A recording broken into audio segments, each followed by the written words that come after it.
City న్యూస్కు స్వాగతం.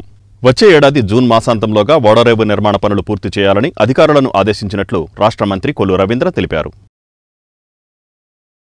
వచ్చే ఏడాది జూన్ మాసాంతంలోగా మచిలీపట్నం ఓడరేవు నిర్మాణం పూర్తి చేయాలని అధికారులను ఆదేశించినట్లు రాష్ట్ర గనులు, భూగర్భ వనరులు మంత్రి కొల్లు రవీంద్ర, రాష్ట్ర ఆర్టీసీ చైర్మన్ కొనకళ్ల నారాయణరావు, జిల్లా కలెక్టర్ డీకే బాలాజీలతో కలిసి మచిలీపట్నం ఓడరేవు నిర్మాణ పనులను మొదటి దశ ప్రాజెక్టు లేఅవుట్ను పరిశీలించారు. ఈ సందర్భంగా మీడియా ప్రతినిధులతో మంత్రి మాట్లాడుతూ ఈ ప్రాంత ప్రజల చిరకాల వాంఛ ఓడరేవు నిర్మాణమని, ప్రస్తుతం 37% పనులు పూర్తయ్యాయన్నారు. గతేడాది అక్టోబర్లో రాష్ట్ర ముఖ్యమంత్రి చంద్రబాబు నాయుడు జిల్లాకు వచ్చినప్పుడు బందరు ఓడరేవు నిర్మాణ పనులు పరిశీలించగా 27% పూర్తి కావడం జరిగిందన్నారు. వచ్చే ఏడాది జూన్ మాసంలోగా ఓడరేవు నిర్మాణం పనులు పూర్తి చేయాలని ఆదేశించామన్నారు. మొత్తం 4 బెర్తులు ఫైలింగ్ పూర్తయిందని, ప్లాట్ఫామ్ చేయాల్సి ఉందన్నారు. ఓడలు రావడానికి 6 డ్రెడ్జింగ్ పనులు మొత్తం 15 మీటర్లు పని జరుగుతోందన్నారు. అవి పూర్తయ్యాక పరిపాలనా భవనాలు నిర్మిస్తామన్నారు. 200 మీటర్ల రహదారి, రైల్వే లైను పూర్తవుతోందన్నారు. మోర్తు శాఖ వారితో మాట్లాడుతున్నామని, విజయవాడ, పెడన జాతీయ రహదారులకు అనుసంధానం చేయటకు చర్యలు తీసుకుంటున్నామన్నారు. బందరు ఓడరేవు నిర్మాణం పూర్తయ్యాక అనుబంధ పరిశ్రమల ఏర్పాటుకు ప్రణాళిక సిద్ధం చేస్తున్నామన్నారు. ఓడరేవు నిర్మాణం సంబంధించి అన్ని రకాల ఆకృతులు నిర్ధారించబడ్డాయని, మట్టి పని పూర్తి చేయాలన్నారు. అమరావతి, హైదరాబాదులకు దగ్గరగా బందరు ఓడరేవు ఉన్నందున మంచి భవిష్యత్తు ఉంటుందన్నారు. ఆర్టీసీ చైర్మన్ కొనకళ్ల నారాయణరావు మాట్లాడుతూ ఓడరేవు నిర్మాణం పూర్తయితే నిరుద్యోగ సమస్య తీరుతుందన్నారు. విశాఖపట్నం, ముంబై ఓడరేవులలాగా అభివృద్ధి చెందుతోందన్నారు. ఈ పర్యటనలో మారిటైమ్ బోర్డు సీఈ పల్లా రాఘవరావు, mega project general manager Tulsidas, captain Rama, ఇంజనీర్లు శ్రీనివాసరావు, సతీష్, ఆర్డీఓ స్వాతి, జనసేన నాయకుడు బండి రామకృష్ణ తదితర అధికారులు, అనధికారులు పాల్గొన్నారు. కృష్ణా జిల్లా ప్రజల చిరకాల వాంఛ, అనేక పోరాటాల ఫలితంగా వచ్చినటువంటి పోర్టు మన మచిలీపట్నం పోర్టు. ఈ పోర్టు పనుల్ని వేగవంతంగా పూర్తి చేయాలి. ఈ పోర్టు పనుల ద్వారా ఈ ప్రాంతానికి భవిష్యత్తులో ఒక చక్కటి బంగారు భవిష్యత్తు రావాలని చెప్పి ఎంతోమంది మనం ఆకాంక్షిస్తూ వచ్చాం. ఇవాళ అవన్నీ కూడా మరి ఒకసారి అధికారులతో ఎంత పర్సెంట్ అయింది వర్క్స్ అని చెప్పి రావడం జరిగింది. గతంలో ముఖ్యమంత్రి చంద్రబాబు నాయుడు గారు కూడా ఇక్కడ రావడం, వారు కూడా మరి పనులు వేగవంతం చేయమని చెప్పడం, అక్టోబర్లో ఆయన రావడం జరిగింది. మరి ఇప్పటికీ దాదాపు 37% పనులు పూర్తయినాయని చెప్పి చెప్తా ఉన్నారు. ఇంకా 1 ఇయర్లో 2026 డిసెంబర్ నాటికి కంప్లీట్ అవుతుందని చెప్తా ఉన్నారు. మేము మ్యాక్సిమం జూన్ కల్లా కంప్లీట్ చేయడానికి ప్లాన్ చేసుకోమని చెప్పడం జరుగుతుంది. ఎందుకంటే ఇప్పుడు బ్రేక్ వాటర్స్ అయిపోయినాయి. ఇటు సౌత్ బ్రేక్ వాటర్ కానీ, నార్త్ బ్రేక్ వాటర్ కానీ కంప్లీట్ చేశారు. అలాగే 4 బర్తులకు సంబంధించినటువంటి పైలింగ్ అయింది. దానిపైన ప్లాట్ఫామ్ వేయాలి. ఆ ప్లాట్ఫామ్ని కూడా పూర్తి చేస్తామని చెప్తా ఉన్నారు.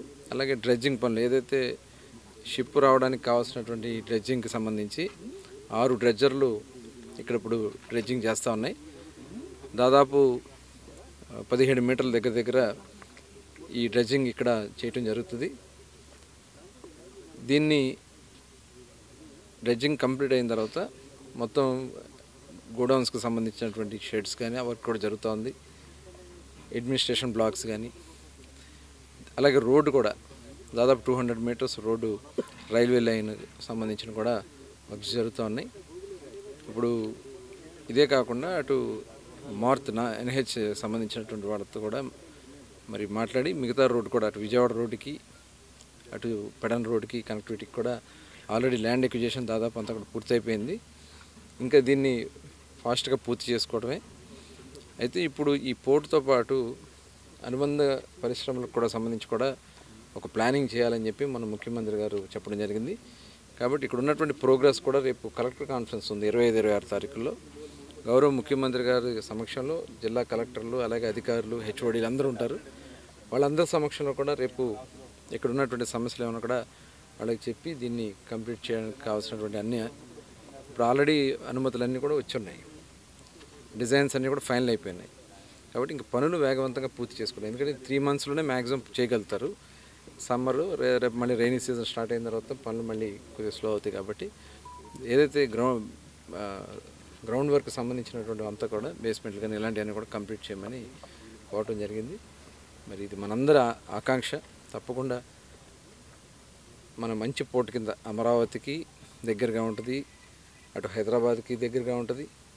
కాబట్టి దీనికి మంచి భవిష్యత్తు ఉంటుందని చెప్పి ఖచ్చితంగా చెప్పొచ్చు. ఇది ఫస్ట్ ఫేజ్లోనే 4 బర్తులు, టోటల్ 16 బర్తులు వస్తాయి. ఆ 16 బర్తులు కూడా గతంలో మేము ఏదైతే డిజైన్ చేయించామో నవయోగ అనేది అదే డిజైన్తో మరి ఇప్పుడు మరి మెగా సంస్థ వాళ్ళు కూడా ముందుకెళ్ళడం జరుగుతుంది.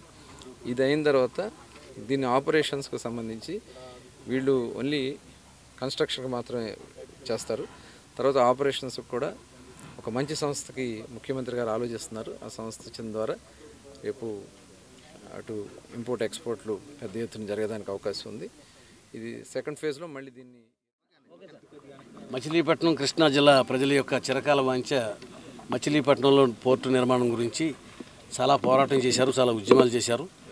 సుదీర్ఘ పోరాటం తర్వాత ఈ పోర్టు శాంక్షన్ అయింది. ఈ పోర్టు పనులు పవర్ ఫైనాన్స్ కార్పొరేషన్ నుంచి నిధులు అప్పుగా తీసుకుని ఈ పోర్టు నిర్మాణం చేపట్టారు. 25 కల్లా ఈ పోర్టు నిర్మాణం పూర్తి కావాల్సి ఉంది. కానీ పోర్టు యాజమాన్యం వారు కొన్ని కారణాల వల్ల ఇది ఇంకా ఎక్స్టెన్షన్ 26 నవంబర్ వరకు పూర్తి చేయడానికి సమయం పడుతుందని చెప్పారు. మంత్రి గారు ఇంకా సాధ్యమంతా ఎర్లీగా కంప్లీట్ చేయమని చెప్పి కోరటం జరిగింది. ఈ పోర్టు నిర్మాణం పూర్తయితే పోర్టు ఆధారిత పరిశ్రమలు రావాలి. ఆ పరిశ్రమల్లో విశాఖపట్నం లాగా, బాంబే లాగా ఈ ప్రాంతం అంతా కూడా అభివృద్ధి చెందాలి పారిశ్రామికంగా. అదే ఈ ప్రాంత ప్రజల యొక్క చిరకాల వాంఛ. పోర్టుతో పాటుగా పరిశ్రమలు రావాలి. ఈ పోర్టు నిర్మాణం పూర్తి అవగానే పరిశ్రమలు కూడా ఆటోమేటిక్గా వస్తాయి. హైదరాబాద్కు కూడా దగ్గరలో ఉన్న పోర్టు మచిలీపట్నం పోర్టే. తప్పనిసరిగా మనం ఆంధ్రప్రదేశ్లో ఉన్న పోర్టు అన్నింటిలో కూడా ఇది ప్రధానమైన పోర్టు కాబోతూ ఉంది. పోర్టుతో పాటుగా పరిశ్రమలు ఆధారిత పరిశ్రమలు వస్తాయి. దాంతో నిరుద్యోగ సమస్య పూర్తిగా తీరిపోతుంది. ముందు భవిష్యత్తులో వైజాగ్ లాగా, బాంబే లాగా పోర్టు ఒక కళ ప్రజలందరికీ. ఆ కళ నెరవేరుతుంది, ఎంతవరకు నెరవేరిందనే విషయాన్ని పెద్దల గౌరవనీయులు మంత్రివర్యులు కొల్లు రవీంద్ర గారు, అలాగే ఆర్టీసీ చైర్మన్ కొనకళ్ళ నారాయణరావు గారు మరి బిజీగా ఉండటం వల్ల మరి ఇవన్నీ తీసుకొచ్చినటువంటి వల్లభనేని బాలశౌరి గారు ఎంపీ గారు హైదరాబాద్ పని నుండి వెళ్ళిపోయారు. వాళ్ళ ఇవన్నిటికీ మరి రావడానికి అందరూ కలిసి సహకరించినటువంటి అందరికీ కూడా ధన్యవాదాలు. మా మచిలీపట్నం శరవేగంగా అభివృద్ధి చెందడానికి ఇది ఒక పోర్టు మెయిన్ కారణం. ఇలాంటి పోర్టు రావడం వల్ల ఇక్కడున్న ప్రజలందరికీ మంచి ఉద్యోగాలు, పారిశ్రామిక విధంగా అన్ని రకాలుగా అభివృద్ధి చెందుద్ది. తద్వారా హోటల్స్, అలాగే రిసార్ట్స్, కంపెనీలు, గోడౌన్స్ ఇవన్నీ కూడా రావడం వల్ల మచిలీపట్నానికి ఒక మహర్దశి. ప్రజలందరూ కూడా మీ ఆస్తులు, మీ స్థలాలు ఇవన్నీ కూడా బాగా పెరుగుతాయి. మీరందరూ హైదరాబాద్ వెళ్ళాల్సిన అవసరం లేదు. యూత్ అంతా కూడా ఇక్కడే ఉండండి. మీ అందరికి ఉద్యోగాలు వస్తాయి. మరి ప్రజలందరికీ మనం సహకరించాలి. అధికారులు సహకరించి అభివృద్ధిలో చేస్తున్న మన యొక్క కొల్లు రవీంద్ర గారికి, మంత్రి గారు బాలశౌరి గారు. కోడూరు మండలంలో పెద్దగుడుమోటు గ్రామంలో ఉరుసు మహోత్సవాలు ఘనంగా జరుగుతున్నాయి. కోడూరు మండలం పెద్దగుడుమోటు గ్రామంలో శ్రీ హజరత్ బెంగాలీ షా బాబావలి దర్గా ఉరుసు మహోత్సవాలు ఘనంగా జరుగుతున్నాయి. అవనిగడ్డ ఎమ్మెల్యే మండలి బుద్ధప్రసాద్, విజయలక్ష్మి దంపతులు ఉరుసు మహోత్సవానికి విచ్చేశారు. వారికి దర్గా కమిటీ పెద్దలు, కూటమి నాయకులు ఘనంగా స్వాగతం పలికారు. ఈ సందర్భంగా ఎమ్మెల్యే బుద్ధప్రసాద్, విజయలక్ష్మి దంపతులు దర్గాలో శ్రీ హజరత్ బెంగాలీ షా బాబావలి బాబా వారికి చాదర్, గులాబీ పూలు, పూలమాలలు, గంధము సమర్పించి ప్రత్యేక ప్రార్థనలు చేశారు. దర్గా ముజావర్లు హజరత్ బెంగాలీ షా బాబావలి బాబాకు ప్రత్యేక ప్రార్థనలు చేసి ఎమ్మెల్యే దంపతులకు బాబా ఆశీస్సులు అందించారు. ఈ సందర్భంగా ఎమ్మెల్యే దంపతులను కమిటీ పెద్దలు అబ్దుల్ కలీం, షేక్ యూసఫ్, మహమ్మద్ షరీఫ్, అబ్దుల్ రెహమాన్, మహమ్మద్ యూసఫ్, మహమ్మద్ యూనుస్, మహమ్మద్ అతావుల్లా ఘనంగా సత్కరించి బాబా ప్రసాదం అందించారు.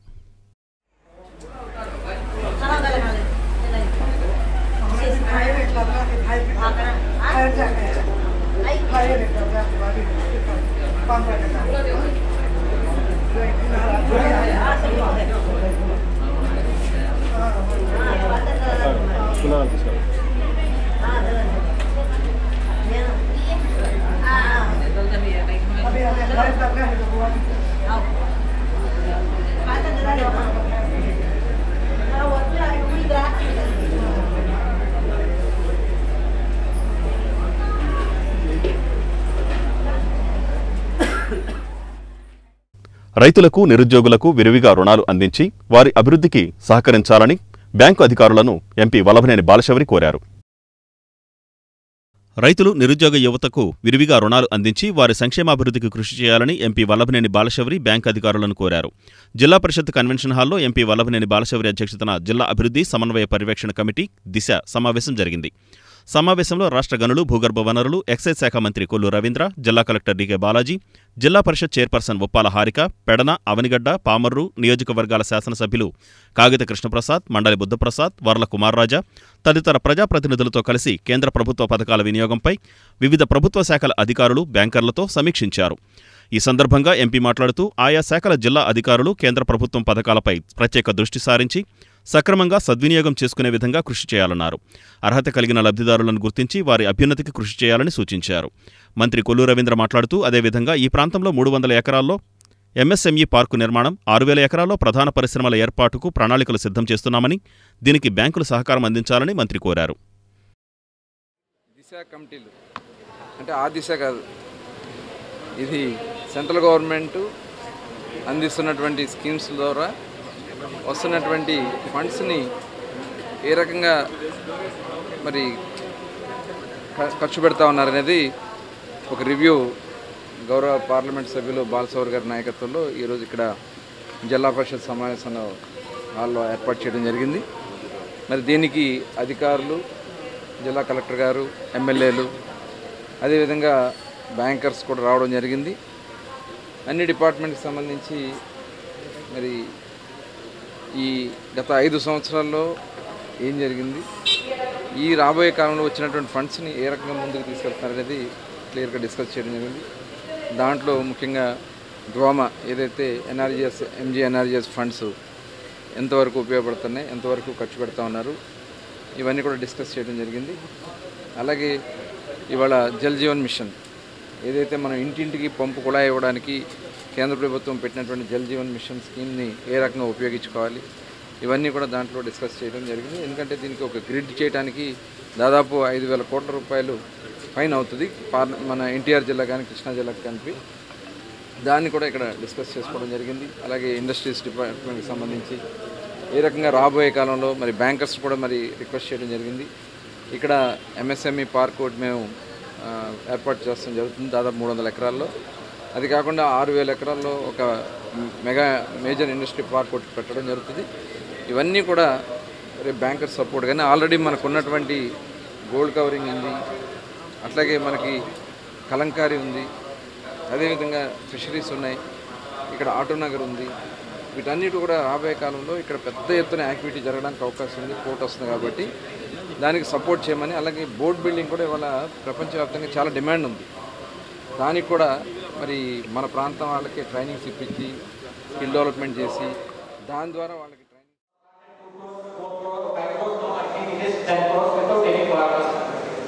So the beauty of this scheme, you all people also know, so even 5% if it is fails also, there is a insurance you will get your payment. That doesn't mean in this way, but you know that you will get your payment. But whoever is applying, even single person also not got this CGTMSC scheme, this is the first issue. And always our industry's GM is approaching to the bankers about 10 lakh rupees. Whoever applied, they are asking the collateral security. Even if it is Mudra loan, say about PM employability guarantee scheme is there, and also credit guarantee fund for micro units are there. Now there are so many schemes like Startup India is there, Mudra loans are there, and Shishu and Tarun, and everything above 10 lakhs rupees, the bankers are insisting the collateral. So, without any collateral security, how many loans bankers are sanctioned? And whenever they are insisting, please give those details also with regard to the bankers. Only after the unit is established, then sale deal is executed. So, bankers are not extending loan on the basis of by taking sale agreement as collateral for since that violates their norms. So, then the only solution left was the CGTMS. CGTMS also it was not being even very liberal. After a couple of months of meetings now, there is some momentum has started, but it has to be taken forward for new level activity.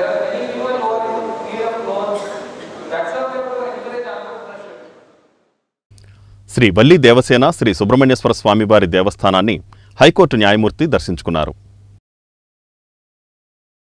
Mopidevi Shri Valli Devasena సమేత శ్రీ సుబ్రహ్మణ్యేశ్వర స్వామిని high court న్యాయమూర్తి కృష్ణా జిల్లా administrative judge justice Ravinath తిల్హారి దర్శించుకున్నారు. దేవస్థానానికి వచ్చిన న్యాయమూర్తి దంపతులను ఆలయ కార్యనిర్వహణాధికారి దాసరి శ్రీరామ వరప్రసాదరావు ఆధ్వర్యంలో ఆలయ వేద పండితులు ఘనస్వాగతం పలికారు. తిల్హారి దంపతులు ఆలయ ఆవరణలో గల నాగపుట్టలో పాలుపోసి మొక్కులు చెల్లించుకున్నారు. రవినాథ్ తిల్హారి దంపతులను ఆలయ కార్యనిర్వహణాధికారి దాసరి శ్రీరామ వరప్రసాదరావు జ్ఞప్తికగా శ్రీ స్వామివారి చిత్రపటాన్ని అందజేసి ఆలయ మర్యాదలతో ఘనంగా సత్కరించారు. ఈ కార్యక్రమంలో జిల్లా judge అరుణసారిక, Machilipatnam first additional judge Chennamsetty రాజు, Avanigadda sub judge Sharif, మవ్వ court judge Rajan Uday Prakash, DSP Talluri Vidyasri, CI Eswararao తదితరులు పాల్గొన్నారు. మాజీ మంత్రి వెల్లంపల్లి శ్రీనివాసరావు అండదండలతోనే నిషేధిత ట్రెమడాల్ మందులు విక్రయిస్తున్నట్లు అవనిగడ్డ తెలుగుదేశం పార్టీ నాయకులు కనపర్తి శ్రీనివాసరావు అన్నారు. వైఎస్సార్ కాంగ్రెస్ పార్టీకి చెందిన మాజీ మంత్రి వెల్లంపల్లి శ్రీనివాసరావు అండదండలతోనే నిషేధిత ట్రెమడాల్ సంబంధిత మందులు విక్రయిస్తున్నట్లు తెలుగుదేశం పార్టీ అవనిగడ్డ నియోజకవర్గం పరిశీలకులు కనపర్తి శ్రీనివాసరావు పేర్కొన్నారు. అవనిగడ్డలోని టీడీపీ కార్యాలయంలో మీడియా సమావేశంలో ఆయన మాట్లాడుతూ విజిలెన్స్ ఎన్ఫోర్స్మెంట్ దాడులలో భాగంగా అవనిగడ్డకు చెందిన కొనకళ్ల రామ్మోహన్ నిర్వహిస్తున్న భార్గవ మెడికల్ షాపులో నిషేధిత మందులు పెద్ద మొత్తంలో స్వాధీనం చేసుకోవడం జరిగిందని, దీని వెనుక మాజీ మంత్రి వెల్లంపల్లి శ్రీనివాసరావు హస్తం ఉందన్నారు. రాష్ట్ర డిఐజీ హరీష్ గుప్తా సూచనల మేరకు మా ఈగల్ టీం అధినేత ఐజీ రవికృష్ణ గారు మాటు వేసి నిన్న ఆ షాపులో తనిఖీ చేస్తే ఇంకా కూడా అతని దగ్గర నిషేధిత మందులు దొరికాయి. మరి అతను వెంటనే అరెస్ట్ చేయడం జరిగింది. మరి ఈరోజు రిమాండ్ పెట్టారని చెప్పి తెలుస్తా ఉంది.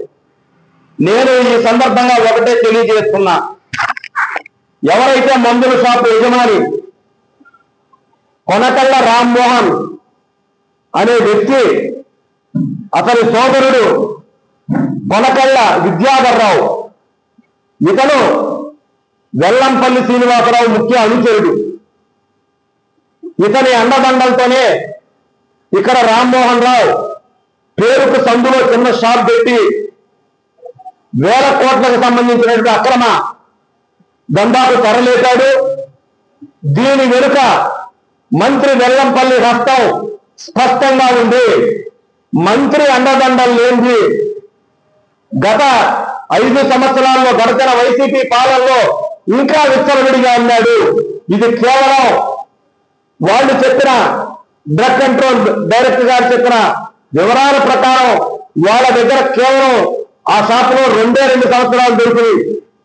22, 23, 24 కేవలం 2.5 సంవత్సరాల్లోనే అతను 60,000 టాబ్లెట్లు అన్నాడు. అతను ప్రశ్నిస్తే ఏమీ నోరు విప్పటం లేదు. పెద్దల పేర్లు ఎక్కడ చెప్పాల్సి వచ్చిద్దా అని చెప్పి అతన్ని ఇంట్రాగేషన్ చెయ్యాలి.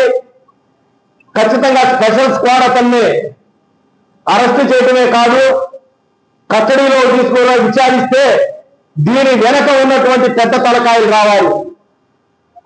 గతంలో జగన్మోహన్ రెడ్డి పాలనలో త్యాగానికి సేవాభావానికి ప్రతీక రంజాన్ అని రాష్ట్ర మంత్రి కొల్లు రవీంద్ర అన్నారు. త్యాగానికి సేవాభావానికి ప్రతీక రంజాన్ అని మంత్రి కొల్లు రవీంద్ర అన్నారు. తెలుగు యువత రాష్ట్ర ఉపాధ్యక్షుడు హసీం బేగ్ ఆధ్వర్యంలో నగరంలోని ఇంగ్లీష్ పాలెం మసీదులో ఏర్పాటు చేసిన ఇఫ్తార్ కార్యక్రమంలో ఆయన ఆర్టీసీ చైర్మన్ కొనకళ్ల నారాయణరావుతో కలిసి పాల్గొన్నారు. జనసేన నియోజకవర్గ ఇన్ఛార్జి బండి రామకృష్ణ, తెలుగుదేశం పార్టీ రాష్ట్ర నాయకులు కొనకళ్ల జగన్నాథరావు, మున్సిపల్ మాజీ చైర్మన్ మోటమర్రి బాబాప్రసాద్, కార్పొరేటర్ చిత్తజల్లు నాగరాము, కూటమి నాయకులు పాల్గొన్నారు. ప్రపంచవ్యాప్తంగా ప్రతి ఒక్క ముస్లిం సోదరులు చాలా పవిత్రంగా భావించే మాసం రంజాన్ మాసం. ఈ రంజాన్ మాసంలో కఠోరమైనటువంటి ఉపవాస దీక్షలు చేస్తూ సూర్యోదయం కన్నా ముందు నుంచి ప్రార్థనలు చేసుకుని మళ్ళీ సూర్యాస్తమయ్యే వరకు కనీసం అంగట్లోకి ఏమీ తీసుకోకుండా, లాలాజలం కూడా తీసుకోకుండా ప్రపంచ శాంతి కోసం ఆ అల్లా చూపించినటువంటి మార్గంలో పేద ధనికనే భేదం లేకుండా ప్రతి ఒక్కరూ కూడా చేసే ఒక పవిత్ర మాసం రంజాన్ మాసం. మరి ఈ సందర్భంగా నెల రోజుల పాటు మసీదుల్లో నమాజులు చేస్తూ సాయంత్రం ఉపవాస దీక్ష చేసిన తర్వాత మరి ఇఫ్తార్లు నిర్వహిస్తారు. మరి ప్రతి సంవత్సరం కూడా ఆనవాయితీ తప్పకుండా మరి కలీం బేగ్ గారి కుమారులు హసీం బేగ్ గారు అలాగే వసీం బేగ్ గారు ప్రతి సంవత్సరం కూడా ఈ మసీదులో ఇఫ్తార్ కార్యక్రమాన్ని ఏర్పాటు చేయటం, మమ్మల్ని అందరూ కూడా ఆహ్వానించడం మరి ఆనవాయితీగా వస్తూ ఉంది. మరి మసీదు పెద్దలందరూ కూడా, కమిటీ సభ్యులందరూ కూడా చాలా ఆప్యాయంగా ప్రార్థనలో మేము కూడా పాల్గొనే అవకాశం కల్పించడం జరిగేది. మరి అటువంటి ఈ కార్యక్రమంలో పాల్గొనడం చాలా ఆనందంగా ఉంది. ఇక్కడ పెద్ద ఎత్తున ఈ కార్యక్రమాన్ని ఏర్పాటు చేసిన ముఖ్యంగా ముస్లిం సోదరులందరికీ కూడా రంజాన్ శుభాకాంక్షలు. ఈ గౌసియా మసీదుకి చాలా పురాతనమైన చరిత్ర కలిగినటువంటి మసీదు ఇది. ఈ మసీదుకి నందమూరి తారక రామారావు గారు కూడా కలీం బేగ్ హయాంలో సందర్శించడం జరిగింది.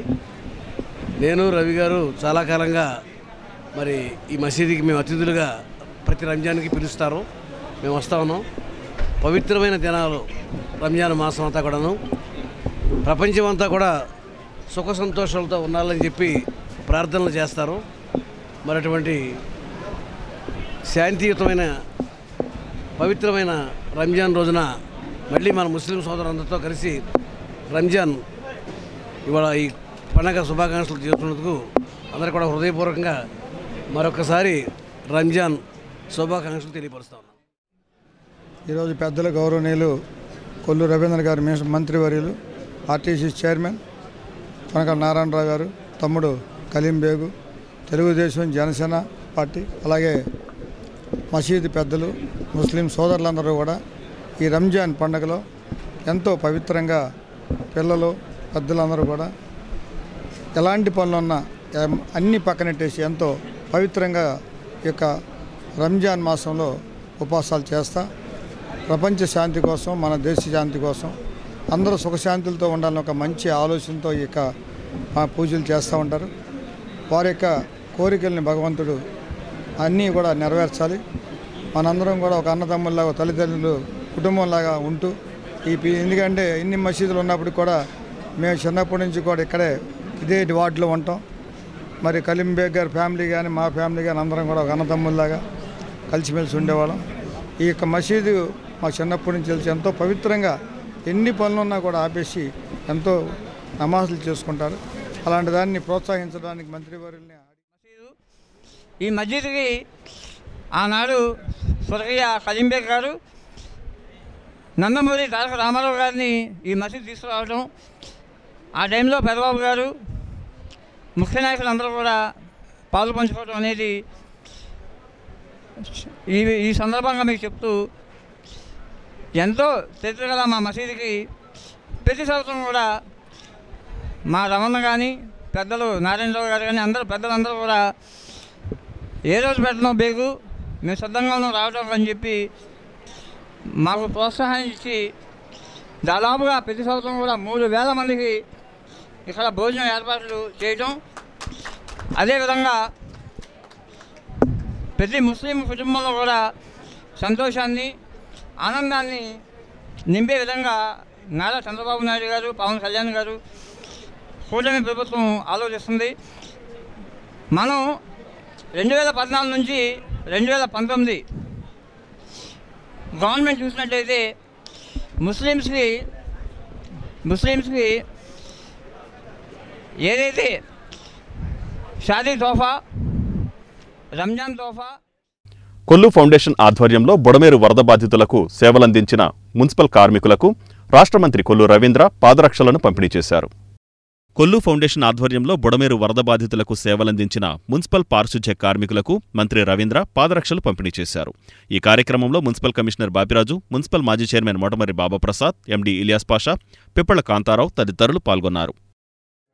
ఏర్పాటు చేసిన కమిషనర్ గారికి, అలాగే వేదికను అలంకరించిన మాజీ మున్సిపల్ చైర్మన్ బాబాప్రసాద్ గారు, అలాగే పట్టణ పార్టీ ప్రధాన కార్యదర్శి వెంకన్న గారు, ఇంకా పెద్దలందరికీ కూడా ఇచ్చేసిన అందరూ కూడా పేరు పేరున నమస్కారాలు. మరి ముఖ్యంగా మన మచిలీపట్నం మున్సిపాలిటీ గురించి మీకు అందరికీ తెలిసే ఉంటుంది. ఇది చాలా చరిత్ర కలిగినటువంటి మున్సిపాలిటీ. మరి మొన్న నుంచి కూడా మున్సిపాలిటీ నుంచి మన వాళ్ళందరూ దాదాపు 200 మంది ఎంతమంది వెళ్ళారండి? 250 మంది వెళ్ళడం జరిగింది. మరి వారికి ఆ రోజున కొన్ని బట్టలు చీరలు ఇవ్వాలని చెప్పి అందించినప్పుడు మరి ఒకసారి పాదరక్షలు ఎలా ఉన్నాయంటే చాలా మంది కొంతమందికి ఉన్నాయి, సరైనవి లేవని చెప్పడం జరిగింది. దాని మీద అందరినీ కూడా ఎంతమంది ఉంటారండి, దాదాపు 500 మంది 500 మంది ఉన్నారన్నారు. దానికి మన ఫౌండేషన్ ఉంది, కొల్లు ఫౌండేషన్ అని చెప్పి మా నాన్నగారు అమ్మగారి పేరు మీదుగా, అలాగే మాజీ మంత్రి నడుగు నరసింహారావు పేరు మీద ఉన్న ఆ ఫౌండేషన్ నుంచి ఈ 550 మందికి చెప్పులు ఇవ్వడానికి నిర్ణయించుకుని అందించడం ఆల్రెడీ ఎప్పుడో వచ్చి ఉన్నాయి. మరి ఈ రోజు మీకు అందించడం జరుగుతుంది. మీరు కూడా బందరపట్నాన్ని ఒక సుందర వైజ్మెన్ క్లబ్ ఆధ్వర్యంలో భగత్ సింగ్ వర్ధంతిని ఘనంగా నిర్వహించారు. వైజ్మెన్ క్లబ్ ఆధ్వర్యంలో భగత్ సింగ్ వర్ధంతి ఘనంగా నిర్వహించారు. ఈ సందర్భంగా వైజ్మెన్ క్లబ్ అధ్యక్షులు సయ్యద్ పీర్ తదితరులు భగత్ సింగ్ చిత్రపటానికి పూలమాలలు వేసి నివాళులర్పించారు. అనంతరం 3 నిమిషాలు మౌనం పాటించి దేశభక్తి ప్రతిజ్ఞ చేయించారు. విప్లవ మార్గంలో స్వతంత్ర సాధనకు భగత్ సింగ్ చేసిన కృషి చిరస్మరణీయమని వక్తలు పేర్కొన్నారు. ఈ కార్యక్రమంలో సయ్యద్ బాజీ, ఫర్హాన్, సయ్యద్ ఇమాం, ఇస్మాయిల్, అమన్, నాగేశ్వరరావు, షారుఖ్ తదితరులు పాల్గొన్నారు. నమస్కారము. అందరూ దేశభక్తి భావాలు కలిగి ఉండాలి. స్వాతంత్ర్య పోరాటము అత్యున్నత పరిణామ క్రమానికి వచ్చే క్రమంలో దోహదపడిన సంఘటనలు మరుగున పడ్డాయి. పోరాటంలో చివరిగా ఎగిసిపడిన కణికలనే మనం గుర్తుపెట్టుకున్నాము.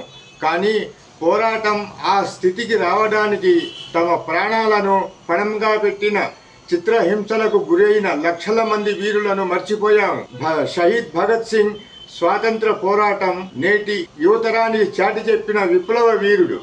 1920లో గాంధీజీ పిలుపుతో సహాయ నిరాకరణ ఉద్యమంలో పాల్గొని విదేశీ వస్తువులను కాల్చివేశాడు. భగత్ సింగ్ చేపట్టిన విప్లవ జ్వాలలకు బ్రిటిష్ ప్రభుత్వానికి ముచ్చెమటలు పట్టాయి. స్వాతంత్ర సమర యోధులు లాలా లజపతి రాయ్ హత్య నేపథ్యంలో ఒక పోలీసు అధికారిని కాల్చి చంపిన నేపథ్యంలో బ్రిటిష్ ప్రభుత్వము అతనికి మరణశిక్ష విధించినది. భగత్ సింగ్, రాజగురు, సుఖదేవులను బ్రిటిష్ ప్రభుత్వము మార్చి 23ను షహీద్ దివస్ గా వారి త్యాగాలను స్మరించుకొని కామ్రేడ్ దేశభక్త భగత్ సింగ్ స్వాతంత్ర సమర విప్లవ వీరుడు. మహాభారతాన్ని నన్నజాతి కన్నా ఎర్రప్రగడ ఆవిష్కరించారు. ఆధునిక మహాభారత దాస్య శృంఖలాలను ఛేదించిన భగత్ సింగ్, రాజగురు సుఖదేవుల దేశభక్తత్రయం, దేశం కోసం, దేశ స్వాతంత్రం కోసం రాడికల్ విప్లవ వీరుల దేశభక్తత్రయం తమ ప్రాణాలను అర్పించింది. బ్రిటిష్ వారికి ఎదురొడ్డి 25 సంవత్సరాల యువతరం భగత్ సింగ్, రాజగురు, సుఖదేవులు దేశం కోసం ఉరికంబమెక్కారు. 1930లో ఢిల్లీ నగర వీధుల్లో ఎర్ర కరపత్రాలను వెలుగు ఫౌండేషన్ ఆధ్వర్యంలో ఏర్పాటు చేసిన చలివేంద్రాన్ని రాష్ట్ర మంత్రి కొల్లు రవీంద్ర ప్రారంభించారు. వెలుగు ఫౌండేషన్ ఆధ్వర్యంలో ఏర్పాటు చేసిన చలివేంద్రాన్ని రాష్ట్ర మంత్రి కొల్లు రవీంద్ర ప్రారంభించారు. రైతు బజార్ ఎదురుగా ఏర్పాటు చేసిన ఈ చలివేంద్రంలో మంత్రి ప్రజలకు మజ్జిగ పంపిణీ చేశారు. వేసవి సందర్భంగా నంగేగడ్డ బాబు వెలుగు ఫౌండేషన్ ఆధ్వర్యంలో ఈ చలివేంద్రాన్ని నెలకొల్పారు. వేసవిలో చలివేంద్రాలు ప్రజలకు ఎంతో ఉపయుక్తంగా ఉంటాయని ఈ సందర్భంగా మంత్రి రవీంద్ర అన్నారు. ఈ కార్యక్రమంలో టీడీపీ రాష్ట్ర నాయకుడు కొనకళ్ళ బుల్లయ్య, జనసేన ఇన్ఛార్జి బండి రామకృష్ణ, జనసేన నగరాధ్యక్షుడు గడ్డం రాజు, టీడీపీ నగరాధ్యక్షుడు ఇలియాస్ బాషా తదితరులు పాల్గొన్నారు. బస్టాండ్ సెంటర్లో వెలుగు ఫౌండేషన్ ఆధ్వర్యంలో చలివేంద్రాన్ని ప్రారంభించడం జరిగింది. ఈ కార్యక్రమానికి ముఖ్య అతిథులుగా కొనకళ్ళ జగన్నాథరావు బుల్లయ్య గారు, అదేవిధంగా బండి రామకృష్ణ గారు, అధ్యక్షులు చందమామ బాబు గారు, ఇంకా కార్యదర్శి గారు అందరూ కూడా రావడం జరిగింది. మరి వేసవికాలం అందరూ కూడా బాటసారులు వస్తూ ఉంటారు. వారికి ఈ సమ్మర్లో మంచినీళ్ళు అందించడం అనేది చాలా పుణ్య కార్యక్రమం. మనస్ఫూర్తిగా వారందరినీ కూడా అభినందిస్తూ ఉన్నాను. వెలుగు ఫౌండేషన్ ఆధ్వర్యంలో మరి పెద్ద ఎత్తున ఎడ్యుకేషన్ పైన కానీ, హెల్త్ పైన కానీ, అలాగే తెలుగు భాష పైన కానీ వాళ్ళు చేస్తున్నటువంటి సేవను మనస్ఫూర్తిగా అభినందిస్తూ ఉన్నాను. మరి ఈ కార్యక్రమంలో పాల్గొనడం చాలా ఆనందంగా ఉంది. మరొకసారి వెలుగు ఫౌండేషన్ అధ్యక్షులు చందమామ బాబు గారిని మనస్ఫూర్తిగా అభినందిస్తాను.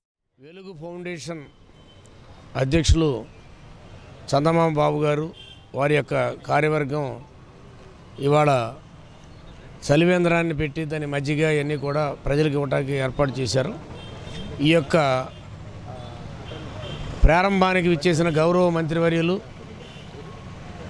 కొల్లు రవీంద్ర గారికి, అలాగే జనసేన నాయకులు బండి రామకృష్ణ గారికి, ఇక్కడికి విచ్చేసిన వారికి అందరికీ కూడా నమస్కారాలు తెలియజేస్తూ, ఇందాక మంత్రి గారు రవీంద్ర గారు చెప్పినట్టు వెలుగు ఫౌండేషన్ అనేక అభివృద్ధి కార్యక్రమాలు, అనేక అభ్యుదయ భావాలతో కార్యక్రమాలు నిర్వహిస్తున్నారు. తెలుగు భాష గురించి వారు వివరించడమే కాకుండా పేద విద్యార్థుల విషయంలో కూడా అనేక మందికి సహాయాలు చేస్తున్నారు. ఇవాళ వేసవిలో దాహార్తిని ఆపడానికి వాళ్ళ చక్కటి మజ్జిగ కేంద్రాన్ని, అలాగే మంచినీళ్ళ కేంద్రాన్ని కూడా ఇక్కడ పెట్టడం అనేది చాలా ఉపయోగకరం. ఇలాంటివి చూసి అందరూ నేర్చుకోవాలా. ఇది మరి టీటీడీ కళ్యాణ మండపం ఎదురుగా, అలాగే వాణి పక్కనే మరి ఎవరైనా చక్కగా ఉపయోగించుకోవచ్చు. మరి దీనికి ఇచ్చేసిన అందరికీ, ముఖ్యంగా గౌరవ మంత్రివర్యులు రవీంద్ర గారికి, అలాగే మచిలీపట్నం వాణి హోటల్ పక్కన చందమామ బాబు స్టూడియోలో బాబు వెలుగు ఫౌండేషన్ ఆధ్వర్యంలో ఈ రోజున కొల్లు రవీంద్ర గారి చేతుల మీదుగా, బొల్లయ్య అన్నయ్య గారి చేతుల మీదుగా ఈ రోజున ఈ యొక్క మజ్జిగ పంపిణీ కార్యక్రమం, మినరల్ వాటర్ రోజు పేద పేదలకు ఇవ్వాలని ఒక ఆలోచన. ఎందుకంటే వేసవికాలం నీళ్లు చాలా అవసరం. ఇవన్నీ ఆలోచించి అందరూ కూడా ఈ రోజున చలివేంద్రాలు, మరి వాటర్ రోజు పెంచే కార్యక్రమాలు పెడుతున్నారు. దీనివల్ల మనకి మంచి జరుగుతుంది. పేదలకు ఎప్పుడైతే మనం మంచి ఆలోచిస్తామో మన మనసు కూడా చాలా ఆనందంగా ఉంటుంది. ఇవన్నీ కూడా ఆలోచించి బాబు గారు ఇవన్నీ చేస్తున్నారు. ఈ కార్యక్రమానికి వచ్చిన అందరికీ ధన్యవాదాలు. ఈ వార్తలు ఇంతటితో సమాప్తం. నమస్కారం.